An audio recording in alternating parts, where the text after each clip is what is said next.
Amém, irmãos? Muito boa noite. Espero que os irmãos estejam bem. Como de hábito, vamos salmodiar no Salmo 47. Salmo 47. Diz assim a palavra do Senhor: Batei palmas todos os povos, aclamai a Deus com voz de triunfo, porque o Senhor Altíssimo é tremendo, o Rei grande sobre toda a terra. Ele nos subjugará os povos e as nações debaixo dos nossos pés. Escolherá para nós a nossa herança, a glória de Jacó, a quem amou. Deus subiu com júbilo, o Senhor subiu ao som de trombeta. Cantai louvores a Deus, cantai louvores ao nosso Rei, cantai louvores. Pois Deus é o Rei de toda a terra, cantai louvores com inteligência. Deus reina sobre os gentios, Deus se assenta sobre o trono da sua santidade. Os príncipes do povo se ajuntam, o povo do Deus de Abraão, porque os escudos da terra são de Deus. Ele está muito elevado. Até aqui. Amém. Que salmo bonito. Vamos ao nosso texto base, livro do Apocalipse, capítulo 17. Segundo o irmão reverendo Leandro Lima, o capítulo mais difícil de todo o Apocalipse. Eu acho ele um capítulo que tem os seus problemas, mas às vezes são problemas muito mais criados pelo mau hábito do povo do que por alguma coisa que apareça no próprio capítulo. Mas, de acordo com a graça de Deus, nós vamos tentar fazer nossa exposição bíblica.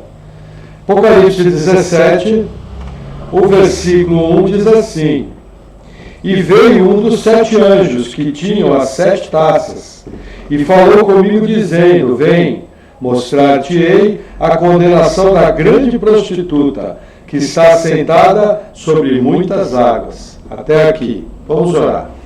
Senhor, obrigado por tua palavra.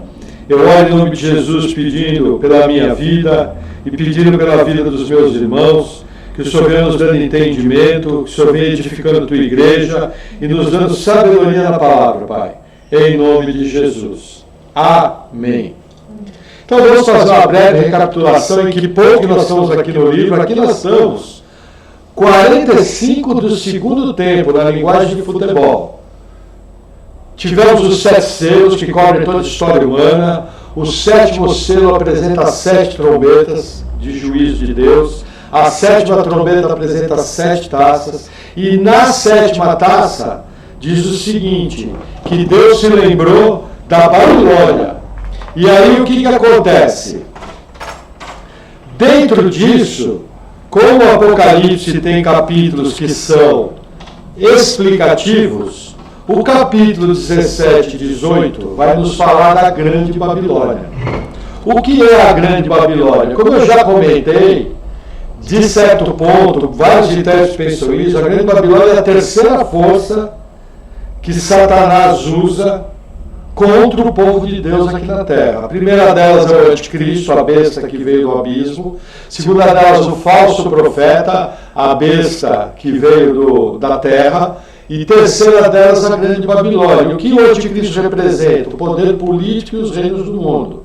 O que o falso profeta representa?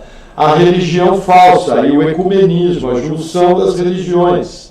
A adoração à imagem da besta, que vai falar. E a implantação do sistema único de crédito chamado 666. Agora, a Grande Babilônia, o que ela é? A Grande Babilônia é o seguinte: você junta tudo isso com todo o sistema mundano, todo o sistema secular, todo o sistema filosófico. Você imagina tudo aquilo que o anticristo não cobrir, que o falso profeta não cobrir, tudo aquilo que tiver de acesso a Satanás para colocar o seu plano, é o que representa a Grande Babilônia. E aí é interessante aqui o seguinte: ele começa com a figura da grande prostituta. Olha que interessante o que fala. E veio um dos 7 anjos que tinham as 7 taças e falou comigo dizendo-me: vem, mostrar-te-ei a condenação da grande prostituta que está sentada sobre muitas águas. Gente, muitas águas aqui são os países gentios. Sempre que a gente vê o mar, muitas águas, são os países gentios. Então aqui eu tenho uma figura de uma prostituta. É uma prostituta literal? Não. Eu tenho as mulheres do Apocalipse.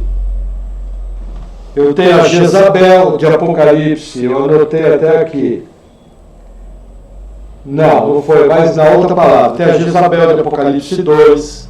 Eu tenho a mulher, que é Israel, que vai dar a luz ao filho varão, que é Jesus, do Apocalipse 12. Eu tenho...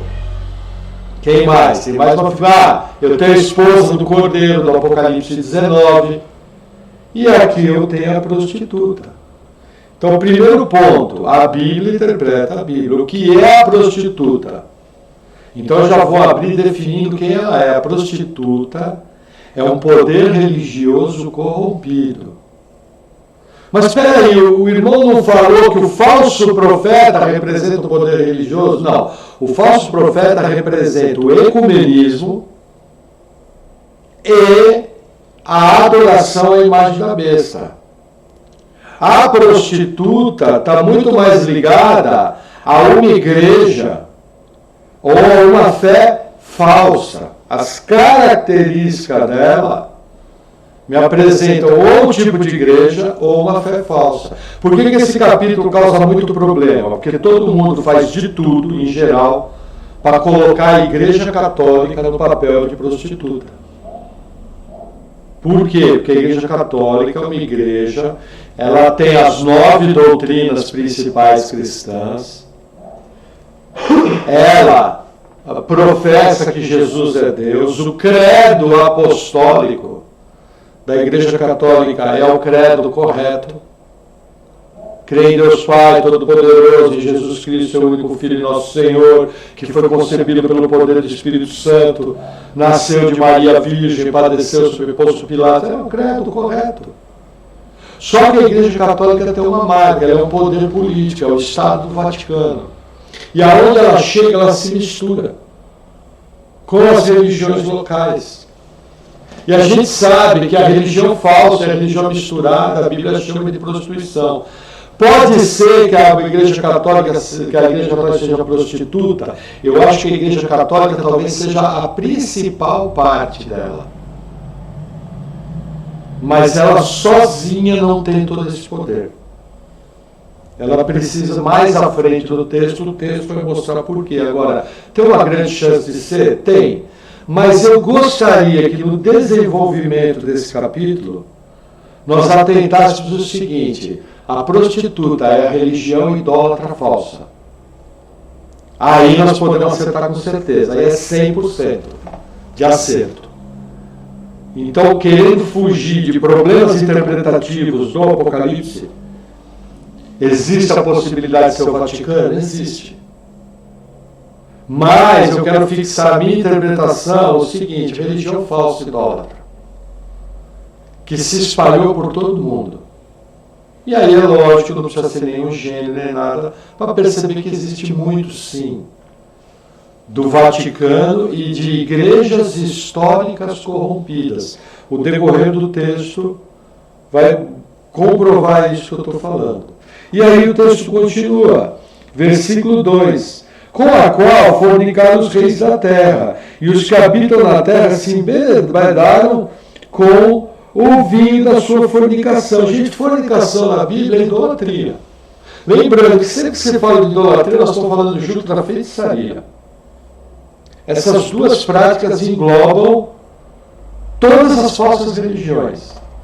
Só que aqui eu tenho mais um indício dessa prostituta. O poder político do mundo se enamora com ela, anda junto com ela, se embebedou da sua fornicação. Isso é uma coisa muito importante, é um poder político que usufrui dos benefícios da falsa religião. Eu estava ouvindo o pastor Genuan Lira, lá da Igreja Batista Bíblica do Planalto, em Fortaleza, e ele fez um comentário bem interessante. Ele falava o seguinte, que para os reis do mundo, não importa qual religião seja, o importante é que ela pregue a paz e a harmonia. Ah, mas eles adoram uma árvore, não tem problema, não importa o que adora. Se pregar a paz e pregar a harmonia mundial, eu estou dentro.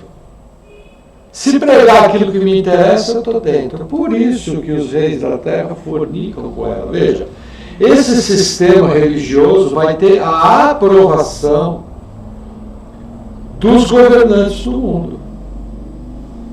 Isso também é uma característica ligada ao Vaticano, mas não, gente, não só o Vaticano, tá? Existe uma coisa chamada, se não me engano, Conselho Mundial de Igrejas. Extremamente corrompido, ele é formado, uma delas é o Vaticano. O resto é tudo igreja protestante apóstata.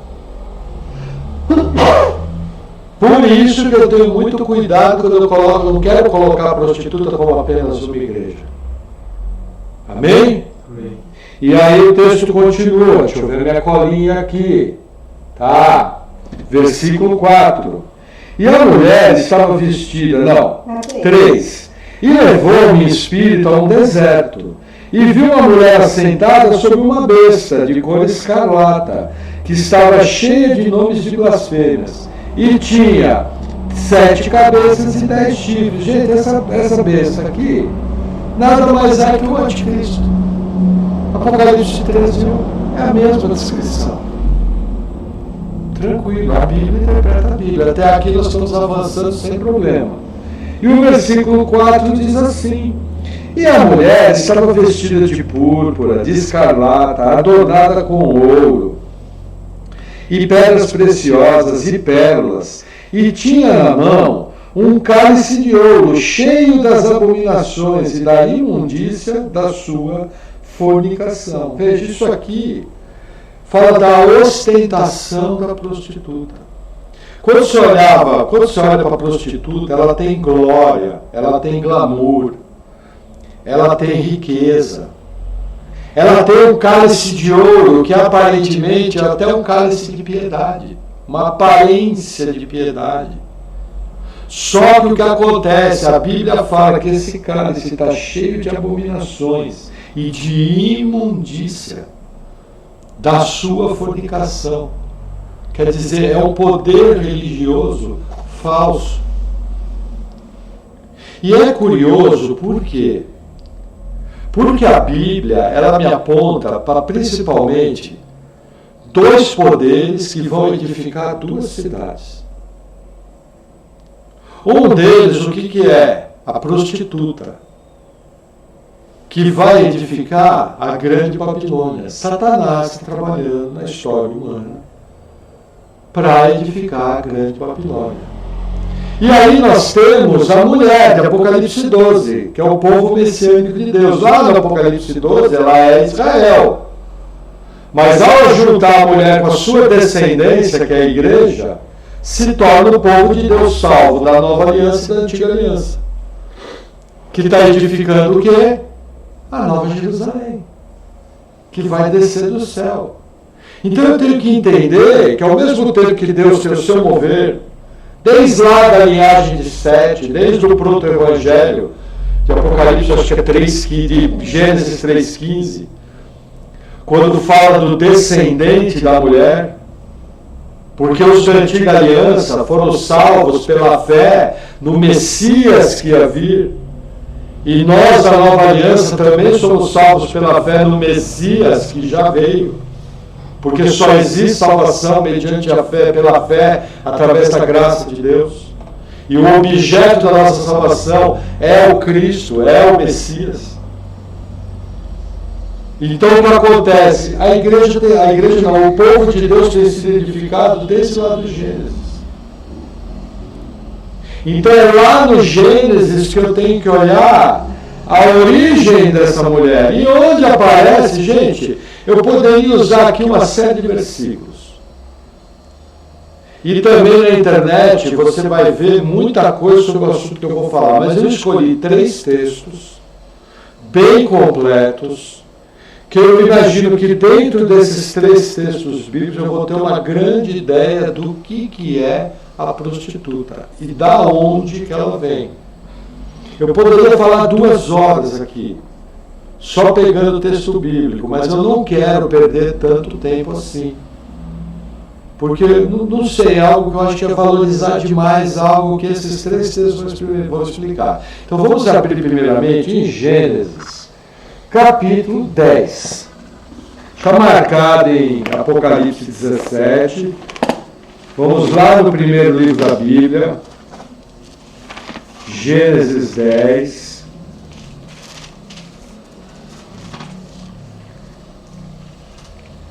Versículo 8. Diz assim: E Cuxi gerou a Nimrod. Este começou a ser poderoso na terra, e este foi poderoso caçador diante da face do Senhor.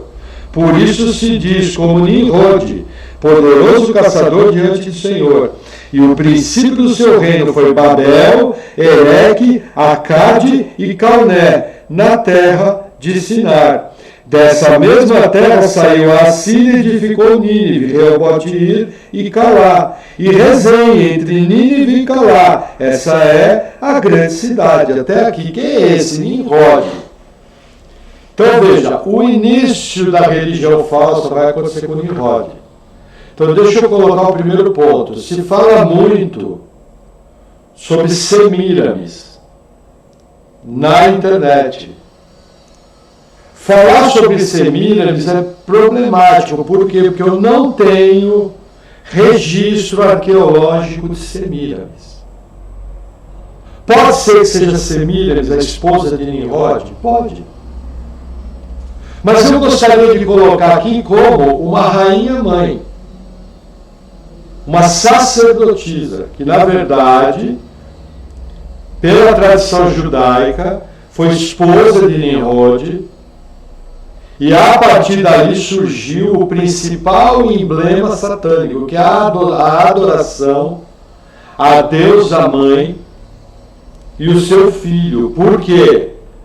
Conta a tradição judaica que Nimrod, ele percorria as vilas daquela região e a ideia dele era matar o descendente que ia vir, para resgatar o povo, que no caso daquela época, nós sabemos pela Bíblia, que quem ia dar início nisso era Abraão, o pai da fé.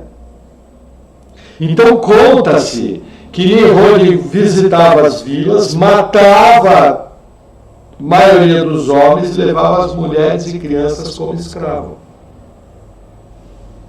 Até que, conta a tradição judaica, que Sem, numa luta épica, matou Nimrod. Nós não podemos esquecer que Sem morreu com 600 anos. Então ele viveu pelo menos 450 anos depois do dilúvio. Nimrod é neto de Noé. Eu acredito que essa história é verdadeira. Nimrod é bisneto de Noé, porque Noé gerou a Cão, Cão gerou a Cuxi, Cuxi gerou a Nimrod. É bisneto. Então, aqui Sem estava com 250 anos, garoto, novo de tudo. Então eu acredito, uma crença pessoal minha, que quem matou Nimrod foi Sem. Tem como provar? Não. Aí o que Semíramis fez? Ou a rainha dos céus fez? Ela não queria perder o poder.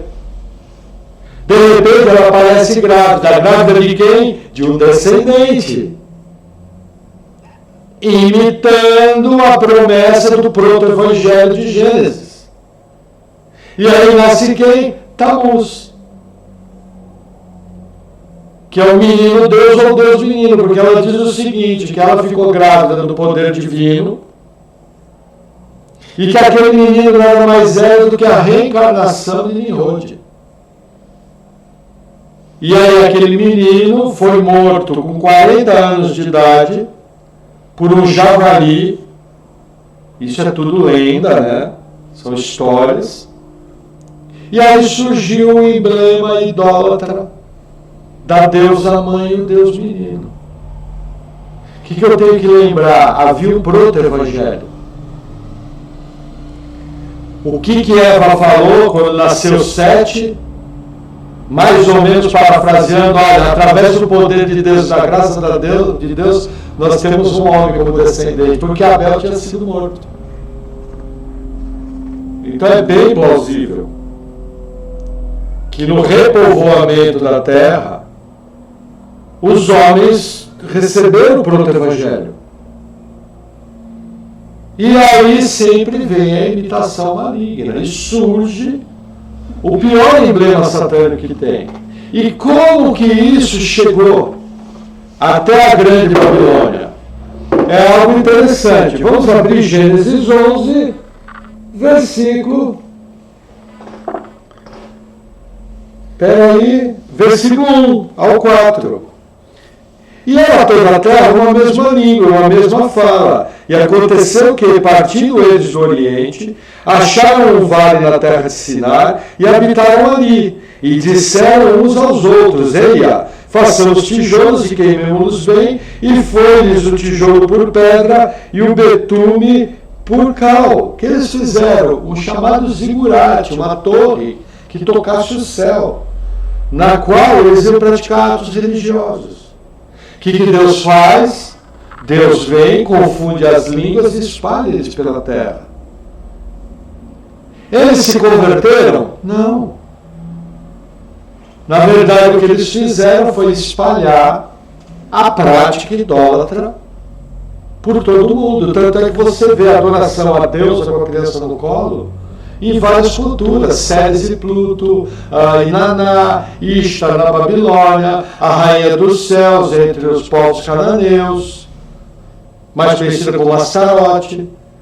Aí você vê a adoração a Maria, cada país tem a sua padroeira. E a coisa mais normal, no hinduísmo você tem Shiva. Então em todas as culturas você tem a figura da deusa com o filho no colo.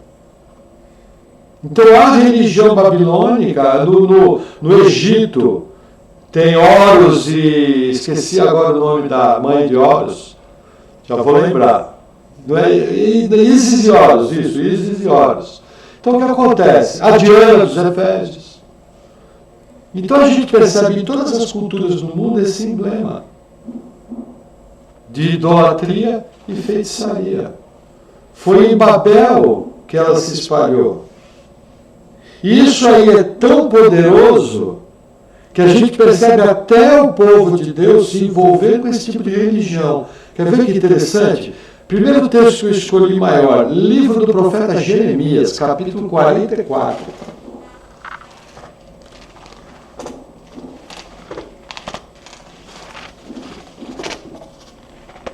Livro do profeta Jeremias, e algo interessante é assim. Essa questão de Semíramis, a gente não tem provas.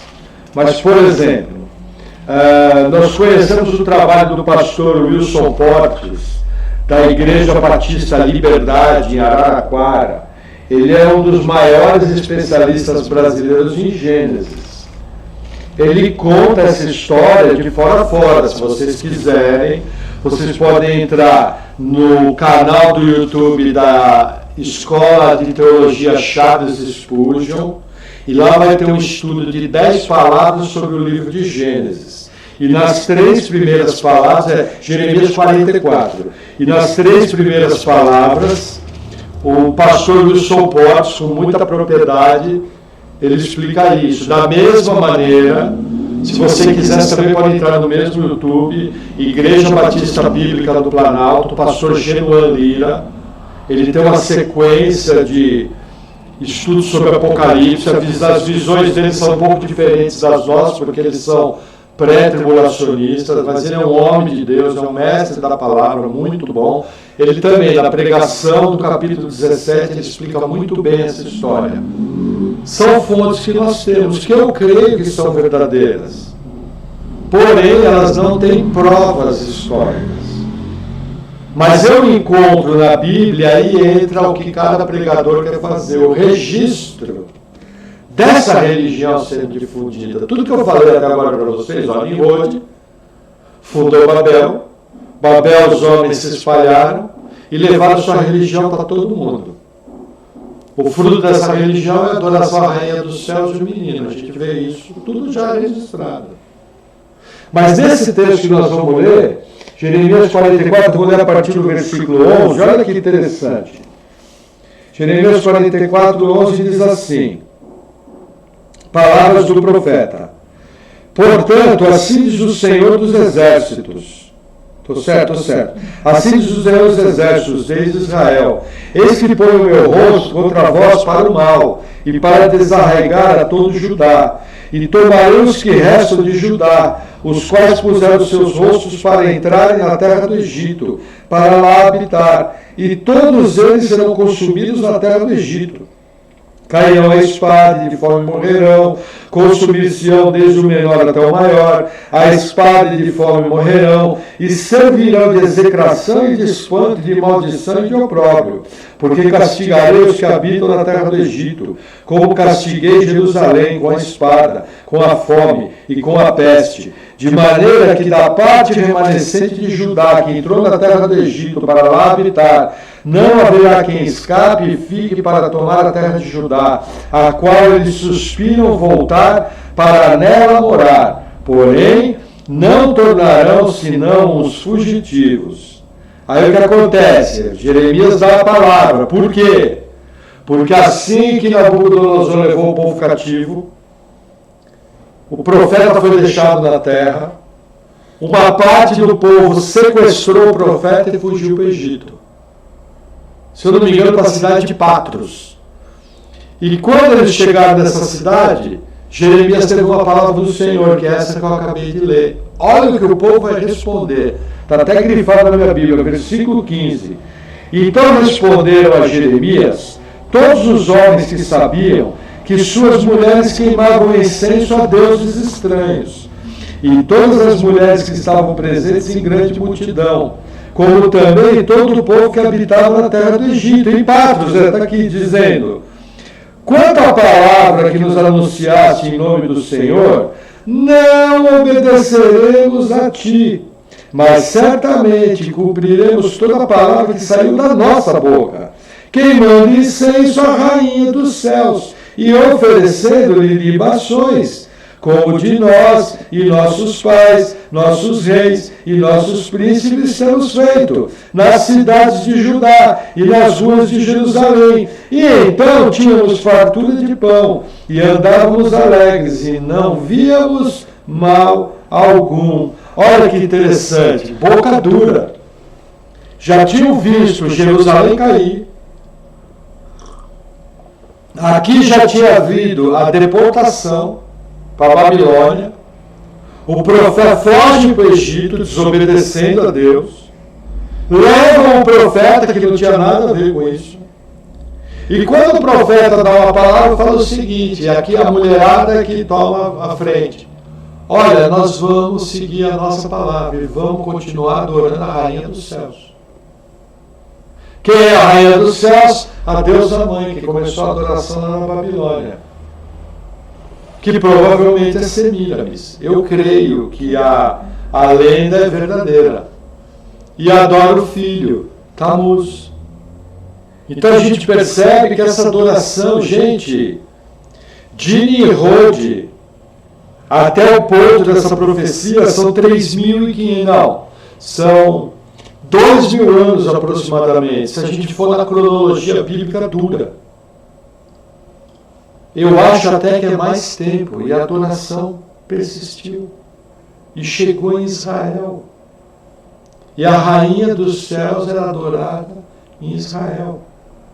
Não bastasse isso, nessa mesma época aqui, Ezequiel já tinha começado sua atividade profética na Babilônia, lá no Egito. E olha o que Ezequiel fala. Vamos no próximo livro, Ezequiel capítulo 8. Por isso que eu não quis ficar gastando muito texto, porque esses textos aqui, eles são suficientes para nos explicar a questão da prostituta.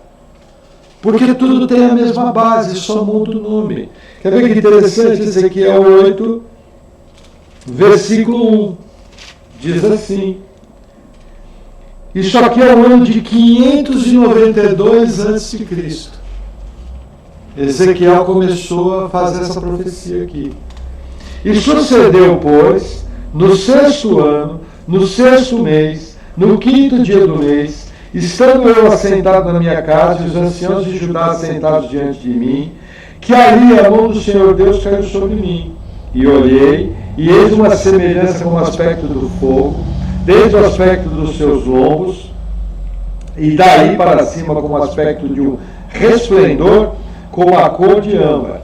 E estendeu a forma de uma mão, e tomou-me pelos cabelos da minha cabeça, e o Espírito me levantou entre a terra e o céu, e me levou a Jerusalém, em visões de Deus, até a entrada da porta do pátio de dentro, que olha para o norte, onde estava o assento da imagem de ciúmes, que provoca ciúmes. O que aconteceu? Ezequiel é retirado em visão, é colocado diante do templo. Primeira coisa que ele vê, a imagem de ciúmes. Alguns rabinos judeus registram que essa imagem de ciúmes é a deusa Azerá ou Ashera. Eu prefiro a pronúncia Azerá, que é mais simples, que é a imagem de ciúmes. Alguns dizem que é. Então, logo de cara no templo, já tinha uma deusa. E aí a narrativa continua.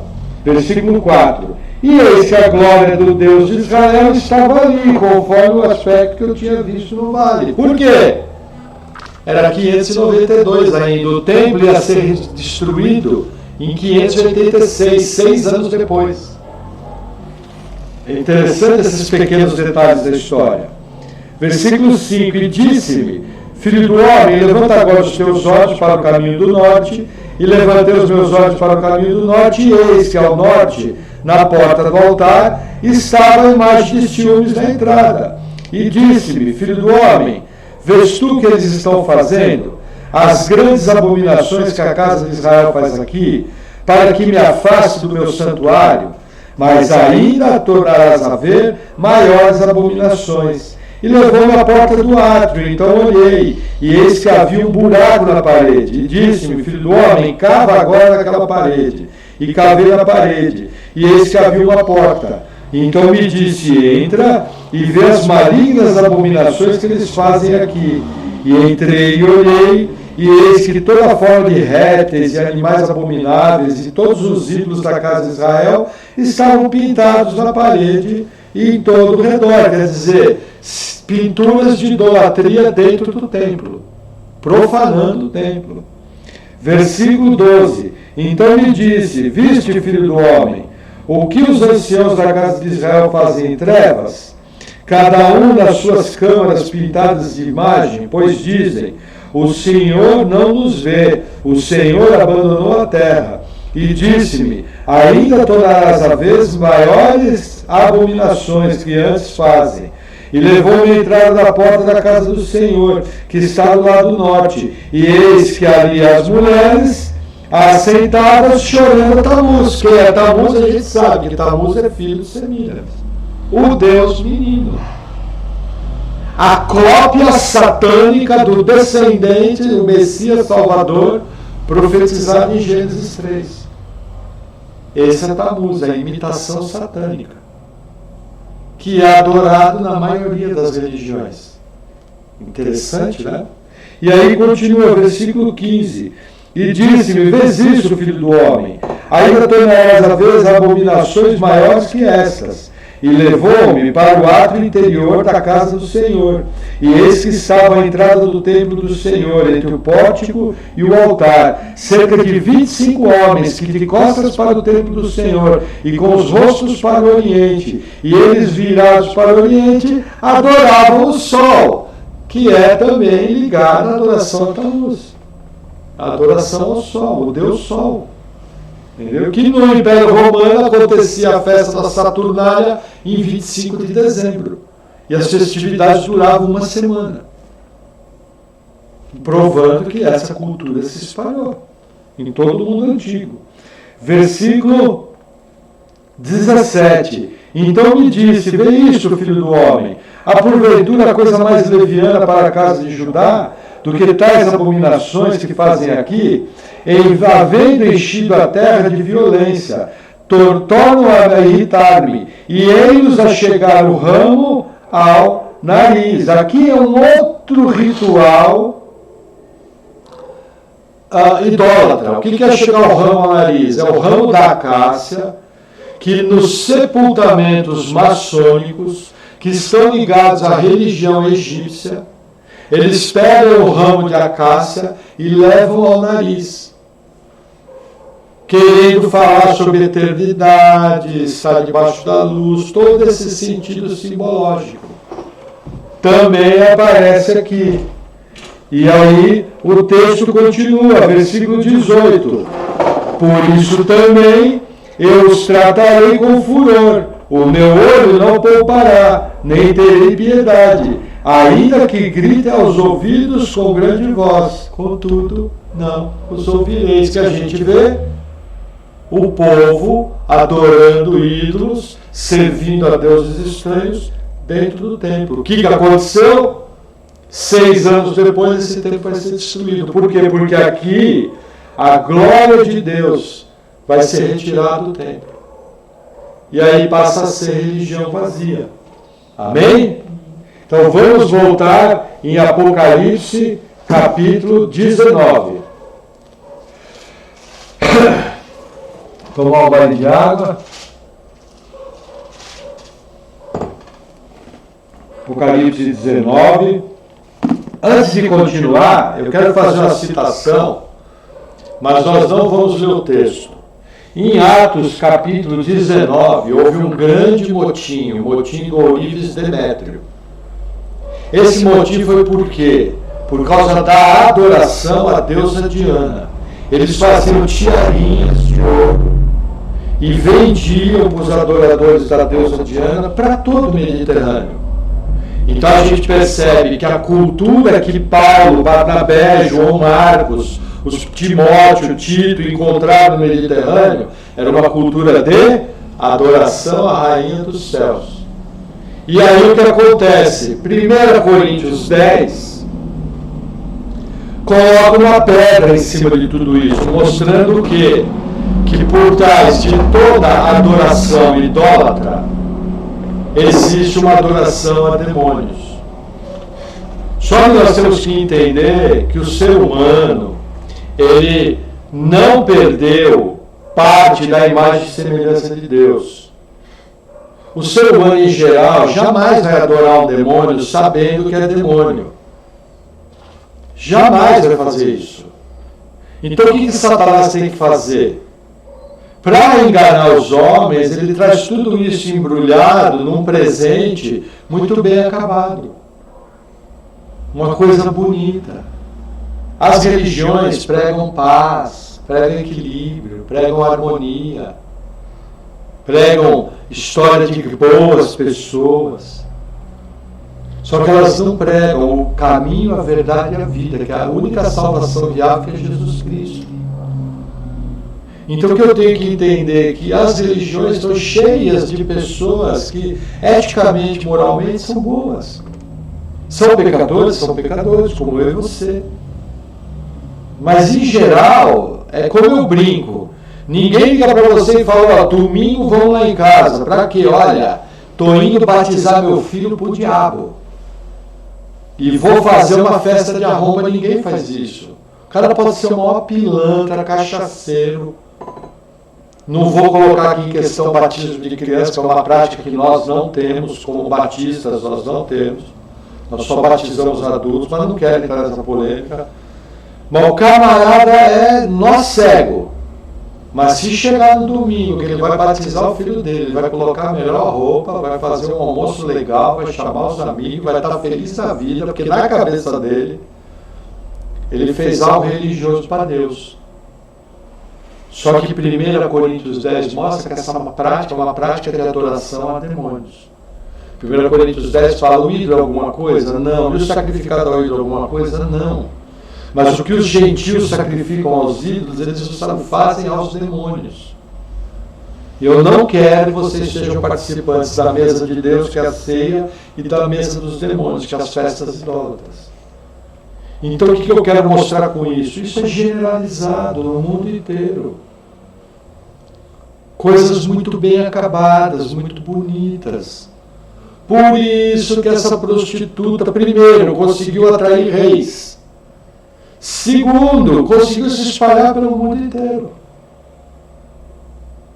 Porque não vai, só entra pelo engano, só entra pela mentira, só entra pela imitação. Tanto é que tem ateu que fala o seguinte: olha, essa história do menino Jesus está atrasada, porque 2000 anos antes de Jesus já tinha a religião que prometia a vinda de um Messias, que ia nascer de uma virgem. Aí você responde: olha, quem está atrasado é você.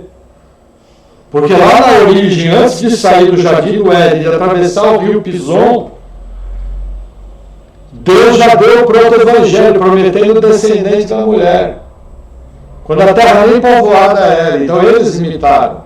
O problema é que o ateu, pelo menos, devia conhecer o objeto de crítica dele, para não fazer vergonha, né? É meio básico isso, né?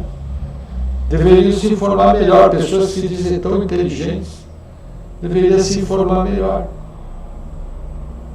Sabe? É que nem aquela história: nossa, se Deus existe, porque tem tanta maldade no mundo, tem tanta maldade no mundo, que o mundo é habitado por terríveis pecadores, como eu e como você. É por isso que tem maldade no mundo. Mas se Deus está julgando, está metendo bronca no juízo. E essa pecada está comendo no lombo, porque Ele é um Deus santo. Em contrapartida, também é um Deus que elegeu a sua igreja e salva. É isso que acontece, simples assim. Ah, não acredito. Paciência. Não posso fazer nada por você. Essa é a verdade que eu creio que está registrada na Bíblia.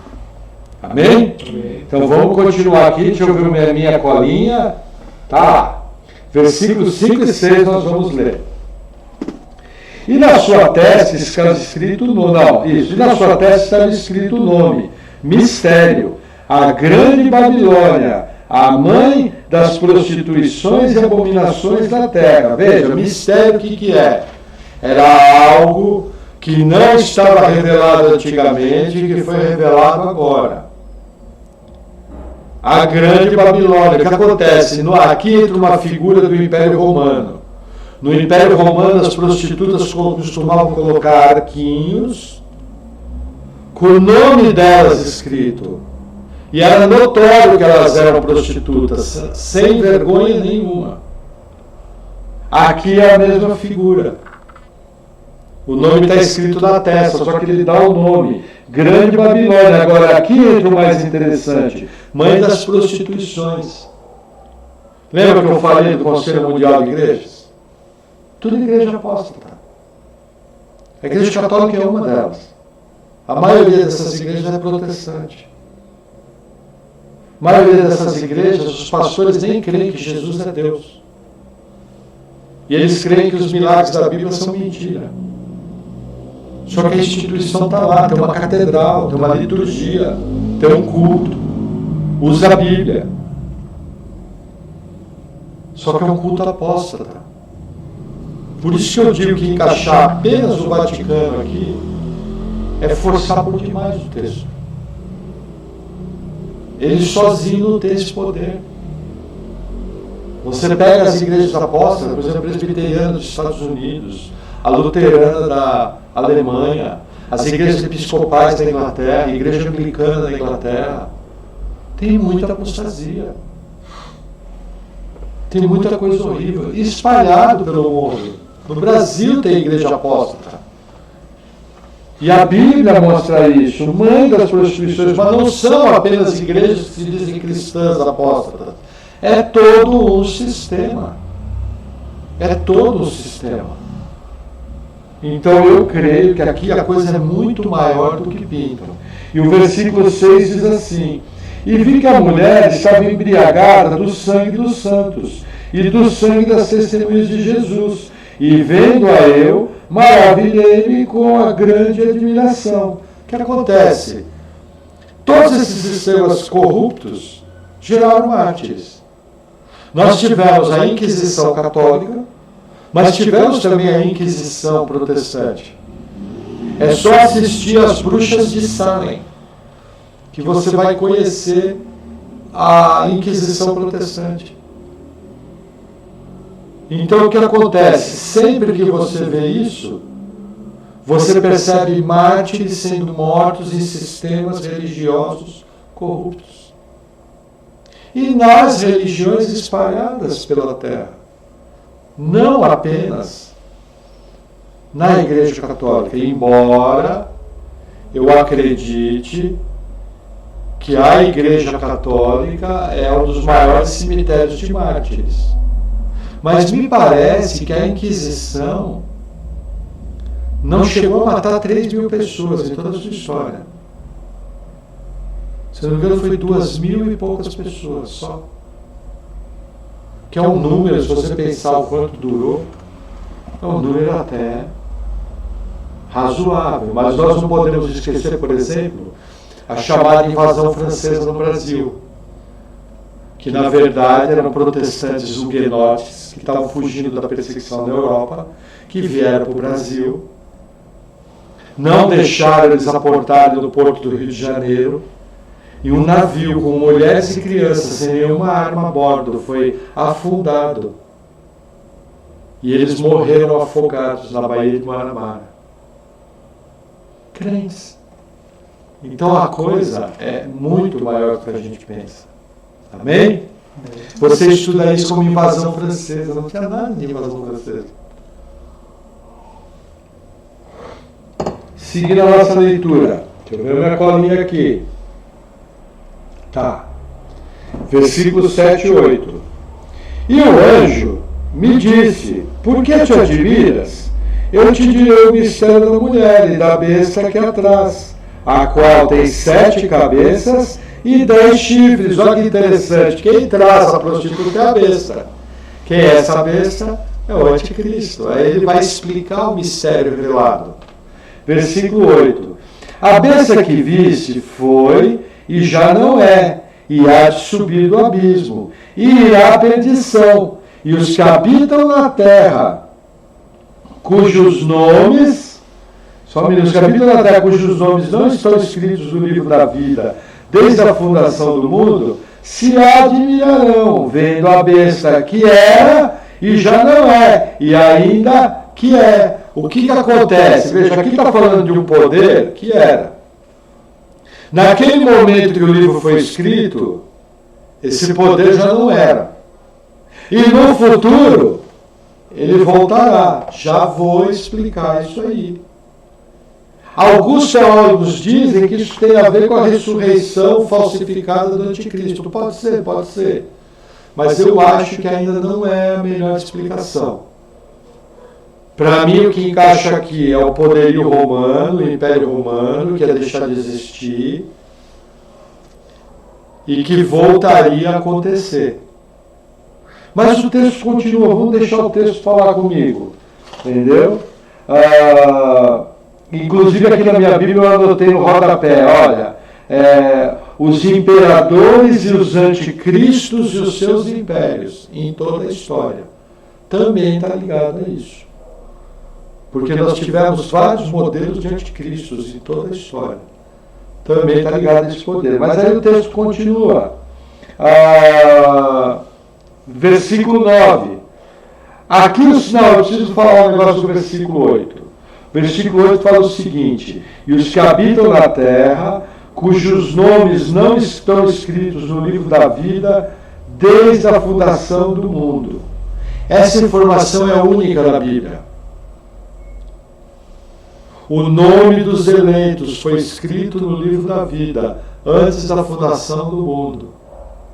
O que confirma isso? Romanos capítulo 8, versículo 28. Aqueles que de antemão conheceu, a esses chamou, aos que chamou justificou, aos que justificou glorificou. Então, nas igrejas hoje, muita igreja faz assim, chama a pessoa lá na frente. Faz oração, Jesus, eu sou pecador, estou arrependido, tal. Escreve o meu nome no livro da vida. Todo mundo faz isso. Isso é heresia. Heresia, porque está mexendo com salvação, está dizendo que o cara foi salvo. Pedindo para escrever o nome no livro da vida. Lembra que heresia é algo diretamente ligado à salvação? Salvação é via novo nascimento. Via nascer da água e do Espírito. É o milagre que Deus realiza no ser humano caído. Aí a turma banaliza isso, pega um infeliz que está com problema na vida às vezes, leva lá na frente, fala para ele que ele foi salvo, porque ele foi lá na frente e repetiu uma oração. E ainda fala para ele o seguinte, que ele pedindo para escrever o nome do livro da vida, ele é salvo. Só que o livro da vida já foi escrito. E não existe um versículo bíblico orientando que para ser salvo você precisa pedir que escreva o seu nome no livro da vida.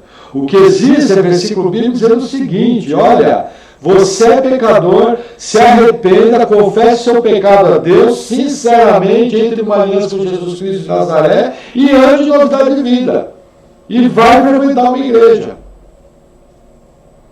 É isso que a Bíblia ensina.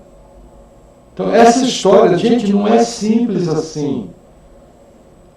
Tem gente que acha que é salvo, vai morrer, vai acordar no inferno, com um CD gospel debaixo do braço e uma Bíblia do outro. Porque nunca nasceu de novo. Salvação é via novo nascimento, é um milagre. Tem que tomar muito cuidado. Então essa informação que eu tenho aqui, eu tenho que levar ela a sério. Só que já foi decidido antes da fundação do mundo. E vou dizer mais, nós entendemos, nós temos a nossa soteriologia calvinista, nós entendemos que Deus,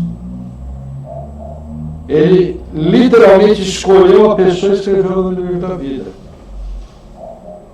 Mas até os irmãos arminianos, que têm um estudo coerente, vão falar a mesma coisa.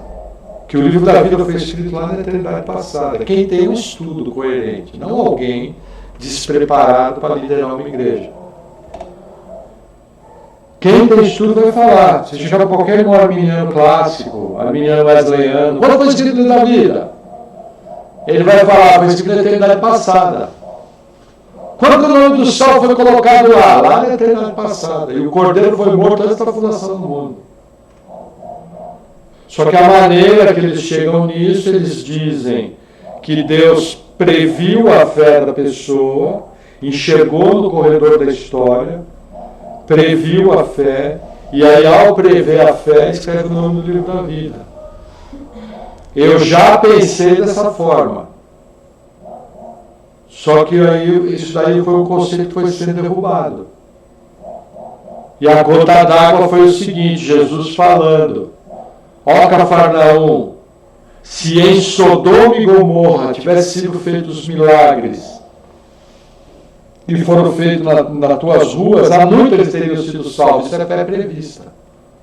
Se é fé prevista, por que Deus não foi lá em Sodoma e Gomorra e não fez os mesmos milagres, em vez de mandar os anjos tirar Ló? Então não funciona essa tese, a Bíblia derruba essa tese. Eu acho mais fácil falar o seguinte, olha, Deus elegeu.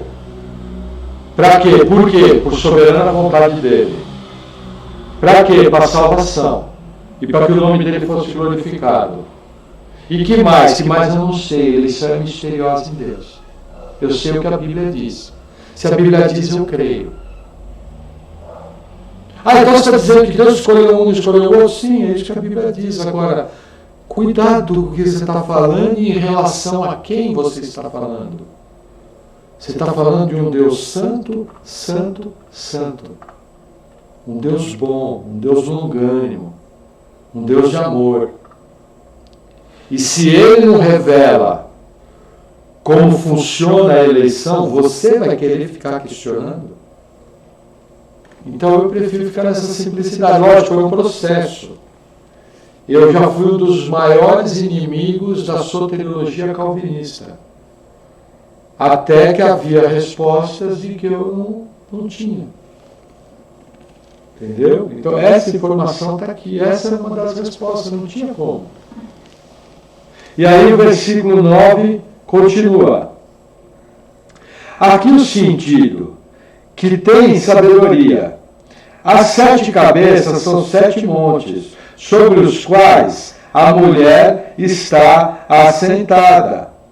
Primeira informação, que a mulher está sentada no lugar que tem 7 montes. Na época aqui, a cidade principal do mundo era Roma. Roma tem 7 montes, é a cidade das 7 colinas.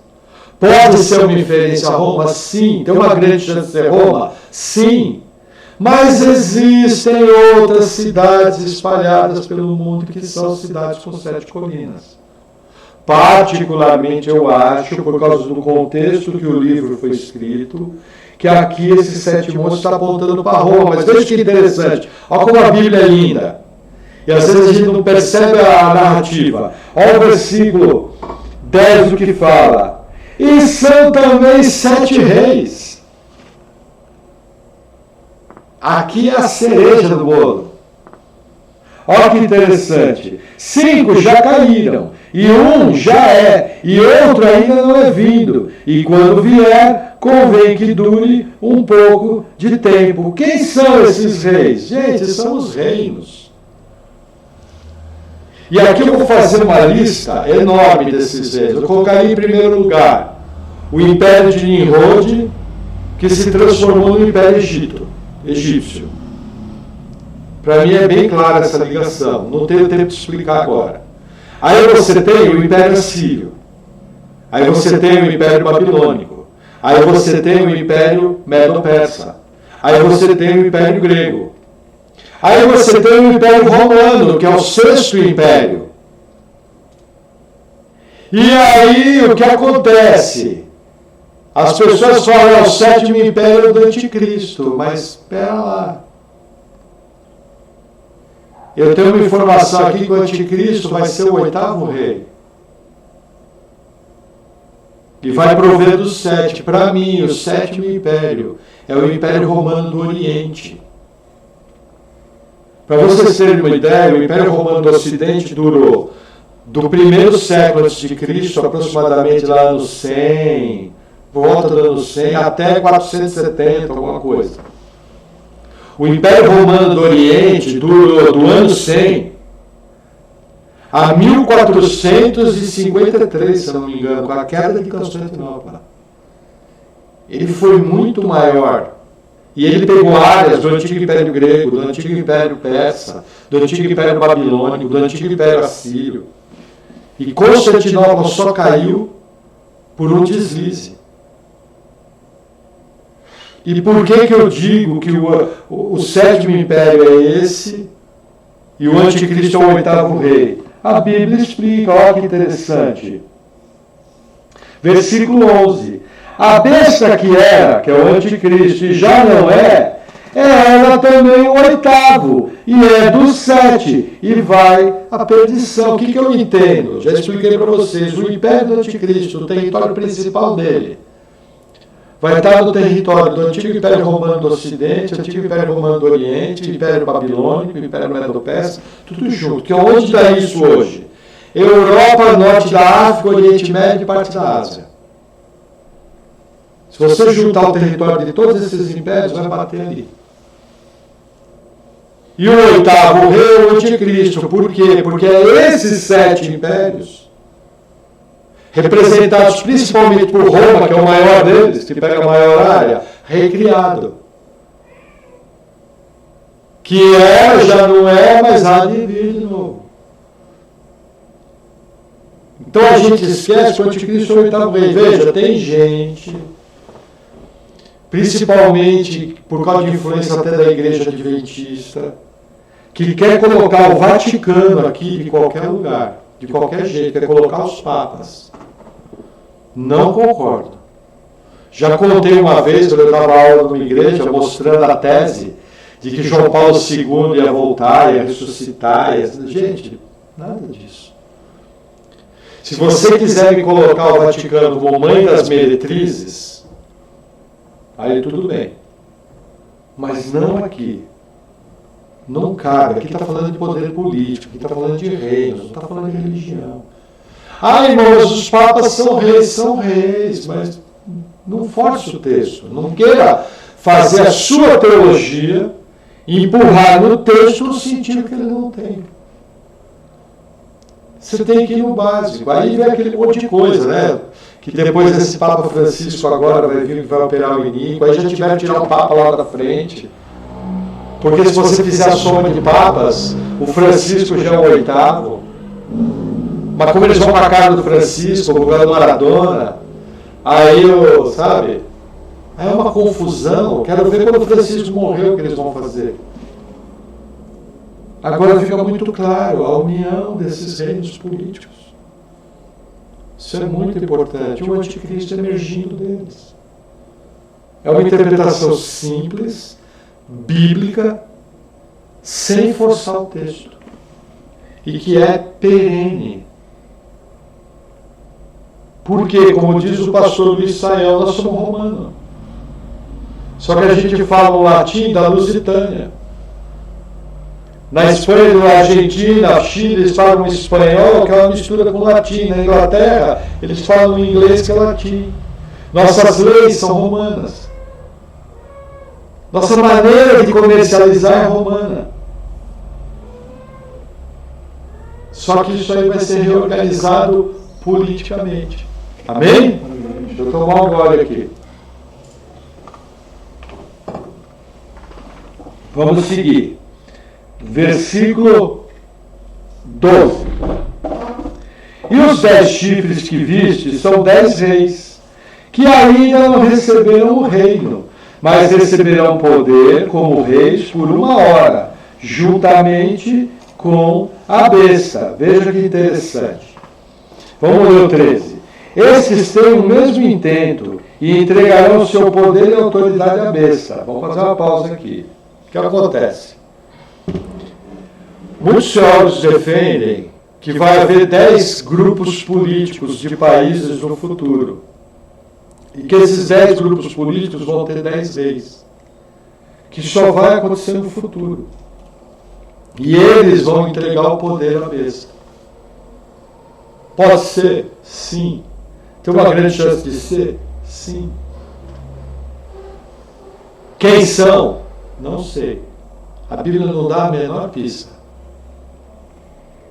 Vamos parar por aqui. Então nós temos que entender que no futuro vai haver 10 reinos de influência mundial. Provavelmente são 10 comunidades de nação. Tipo o Mercosul, tipo a Associação Americana de Livre Comércio, tipo o British Commonwealth of Nations, tipo o OTAN. Então vai ser algo feito assim, dessa maneira, e vão entregar o reino à besta.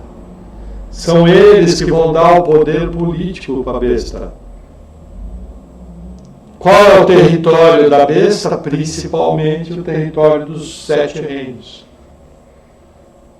O fervo vai ser lá no Oriente Médio, na Europa. Mas o poder da besta vai influenciar pelo mundo inteiro. Ainda mais no mundo globalizado. Mas aí o texto continua, versículo 14. Estes combaterão contra o Cordeiro, e o Cordeiro os vencerá, porque é o Senhor dos senhores e o Rei dos reis. Vencerão os que estão com ele, chamados eleitos e fiéis. Aqui o que eu tenho, batalha do Armagedon. Jesus vindo com a igreja. Os eleitos e fiéis. Esse versículo é extremamente importante. Lembra que eu expliquei que a igreja passa pela tribulação. Na 7ª trombeta, a igreja é arrebatada. Deus derrama a sua ira muito rapidamente. E a igreja vem junto com Jesus na batalha do Armagedon, já glorificada. E Jesus coloca o pé na terra. Uma segunda vinda. Não tem 2 segunda vinda. Não existe uma narrativa bíblica que fala de 2 segunda vinda. Quem quer acreditar dessa forma tem todo o direito. Mas meu papel, eu já acreditei dessa forma. Só que aí eu não achei versículo. E aí compreendi a estrutura simples do Apocalipse. Igreja passa na tribulação? Sim. Quem guarda? Deus. Mas e os mártires? São aqueles que Deus dá esse dom. E como é que vai ser? Bem lá no final da tribulação, sétima trombeta, Deus arrebata a igreja. Ao mesmo tempo que ele arrebata a igreja, derrama sua ira. Ao derramar da ira, existe toda aquela organização que nós estudamos, capítulo 15 e 16 do Apocalipse, que vai culminar na batalha do Armagedon. Jesus vem com a igreja. O anticristo, o falso profeta são lançados vivos no lago de fogo. Satanás é preso ao abismo e inicia o milênio. Quem vai participar do milênio? A igreja glorificada que foi arrebatada. E aqueles que sobreviveram em corpo físico aqui da grande tribulação, que não receberam a marca. E que, segundo o nosso modo de ver, são aqueles que vão se converter durante o julgamento das taças. Simples assim. Aí mais à frente eu vou contar a história para vocês com a seguinte interpretação. E aí continua, versículo 15. E disse-me: as águas que viste onde se assenta a prostituta são povos e multidões e nações e línguas. Por isso que a gente já falou isso. Versículo 16. E os 10 chifres que viste na besta são os que odiarão a prostituta e a colocarão desolada e nua, e comerão a sua carne, a quem queimarão no fogo. Olha que interessante. Os 10 reis vão odiar o poder da prostituta e vão destruir ela. Isso aqui é incrível. Ela vai servir para o apoio para o anticristo, o falso profeta. Ela vai vir montada sobre o poder do anticristo. Mas aí Deus vem e faz o rebuliço no arraial dos filisteus. Como ele fez em toda a Bíblia. E põe um contra o outro. Porque, olha que interessante, versículo 17. Porque Deus tem posto em seus corações que cumpram o seu intento, e tenham a mesma ideia, e que o seu reino dê a besta, até que se cumpram as palavras de Deus. E a mulher que viste é a grande cidade que reina sobre os reis da terra. Quem é que vai fazer com que os 10 reis odeiem a prostituta e destruam? Deus. Quem vai fazer com que os 10 reis façam a besta governante? Deus. Quem é essa grande cidade aqui se assenta sobre os reis da terra? É toda a cidade que domina o mundo. E o sistema mundano não é apenas uma cidade. São todas que têm o poder corrupto. Só que em cada época esse poder vem de um lugar, de uma influência. O que eu aprendo aqui? Eu acho que aqui é um dos pontos mais importantes. Por exemplo, nós estamos vivendo, na época dessa pregação aqui, nós estamos vivendo uma pandemia de Covid. O ano hoje é 2021, mês de maio. No último ano nós ouvimos muitas especulações sobre a volta de Cristo, porque estamos vivendo um tempo estranho. Eu não vejo nenhum problema alguém falar, olha, estamos nos aproximando do fim. Não tenho nenhum problema com isso. Mas eu aprendi uma coisa com o pastor Aloísio, que é o pastor da Igreja Videira de Goiânia, que tem um bom conhecimento de Apocalipse, e ele hoje se atenta a duas coisas: Estado de Israel e nova ordem mundial. Nós sabemos que nós estamos caminhando para o fim do dinheiro de papel, sabemos que estamos caminhando para a moeda digital, sabemos que estamos caminhando para um controle estatal como nunca houve. Sabemos que temos todo um sistema de satélite, um sistema de câmeras para controle que nunca houve. Uma opinião pessoal minha, o regime do anticristo vai ser um regime fascista, baseado num governo muito grande, com as grandes empresas juntos,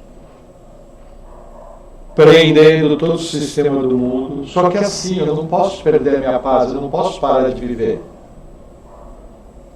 Então o que eu oriento as pessoas hoje? Vive em paz, vive em consagração, vive atento. Se um dia nós tivermos que fugir, ir para o interior, ir para uma chácara, ir para uma propriedade de um amigo, correr para o mato, Deus vai guiar isso. E se for isso, nós vamos ter que fazer. Mas o principal disso é estar preparado espiritualmente, e estar atento ao que está acontecendo, para não ficar fazendo a barba do anticristo.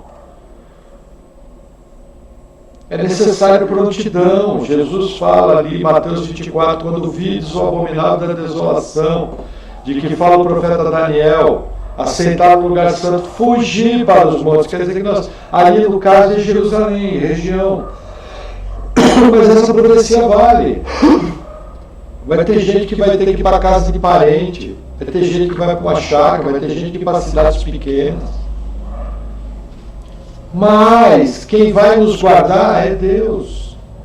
Então, ao mesmo tempo que eu tenho que ter o equilíbrio, estar preparado para essas coisas que podem vir, e eu não ia me omitir aqui, eu acho que você tem que estar preparado mesmo.